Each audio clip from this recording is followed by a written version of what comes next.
Do you feel heavy? Not physically heavy, but like something is weighting you down on your shoulders and you can't seem to be able to put it down. Old guilt, regret, nostalgia that feels like hurt instead of feeling like comfort. If parts of your past have been replayed in your mind and have shaped the person that you are in your life today, well, this video is for you because emotional clutter weighs way more than anything that could fit into your hand. And you definitely don't need to carry that into your next chapter. I'm Fabienne, and this is What Feeds You Defines You, a space where I inspire you to become more conscious and intentional about what your mind, body, and soul consume. Because when we're not paying attention, we let old stories, old experiences, or old versions of ourselves dictate the person that we are today. And that definitely can't happen. Because leaving the past behind is not something that happens by accident. It starts with a decision. And I'm going to share with you the 3 shifts that made all the difference for me. Shift number 1 is to accept that the past is still active. For a very long time, I underestimated the amount of space that my past was taking in my actual life. Childhood experiences, early wounds, or moments that shaped how capable, safe, or worthy I felt. I will use these events from the past to explain why I had imposter syndrome, why I wouldn't finish any big project that I started, or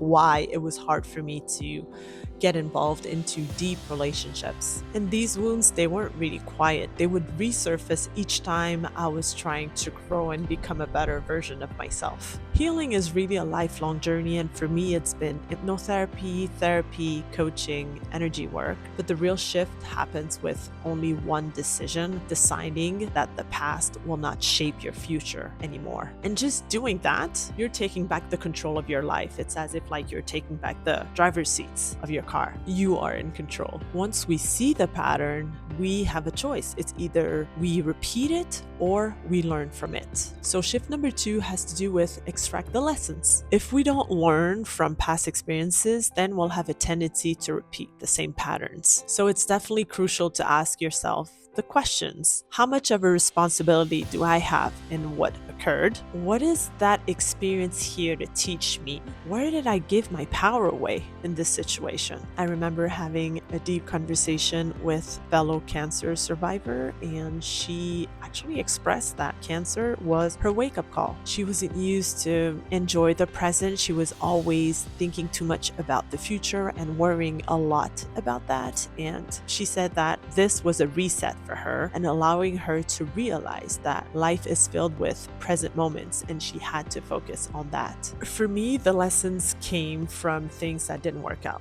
Failed businesses, projects that I didn't finish, dreams that I abandoned. I realized that I was carrying a lot of guilt instead of wisdom. I used to talk very poorly and negatively to myself when something wouldn't work out, and that would definitely influence the way I would embrace the next project that would come out. So it really didn't help into having that negative vibe into a new project because in my head, it was already failing again. And that was the wrong way to go at it, definitely. Until I finally decided to complete the past, not by rewriting it, because that's impossible, but by understanding it. So I would not carry anymore that same energy of feeling not worthy of, or feeling that I'm not good enough, or feeling that this project is going to fail. Because what happened, and I love to have this analogy with sports. Let's say you're playing. In my case, I used to play team handball. So whenever I would let a missed shot influence the rest of my game, then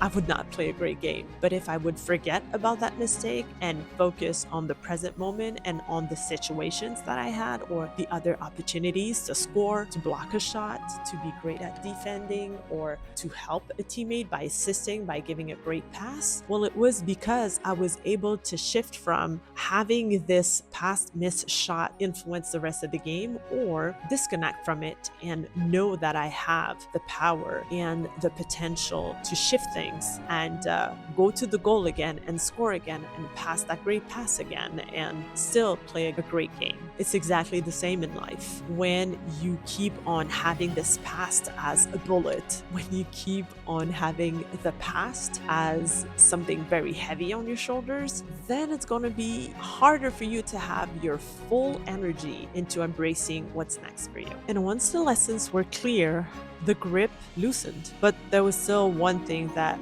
weighed a lot on my shoulders. And it leads me to shift number 3, which has to do with forgiving yourself. Forgiving yourself does not mean excusing yourself or forgetting what happened. It's a matter of accepting that what happened, it happened because it was an old version of yourself that did the best that they could with the capacity that they had, with the tools that they had, with the knowledge that they had.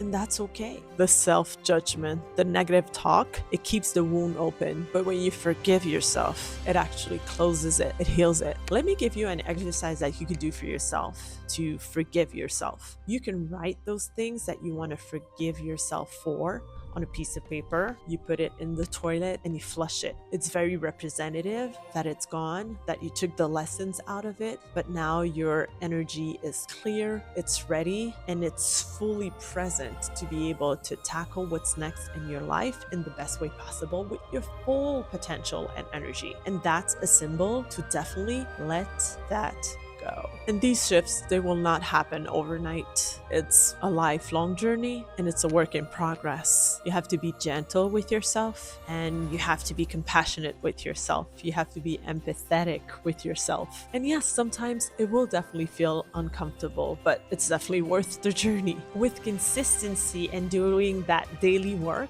you'll definitely feel a shift in your energy, in your opportunities, in the relationships that you have, in your sense of self. And that's the most important thing. So you don't need to carry the past. You need to honor it. You don't need to punish yourself. You need to grow. You don't need to stay heavy, but you need to honor that past version of yourself that did the best that they could. The past already shaped you. It doesn't get to own you though. This is your moment to choose again and to feel lighter, clearer, and totally free. Do it. It's completely worth it. Now I invite you to watch my next video called Focus on Yourself and Reset Your Body. I did it and it changed everything for me.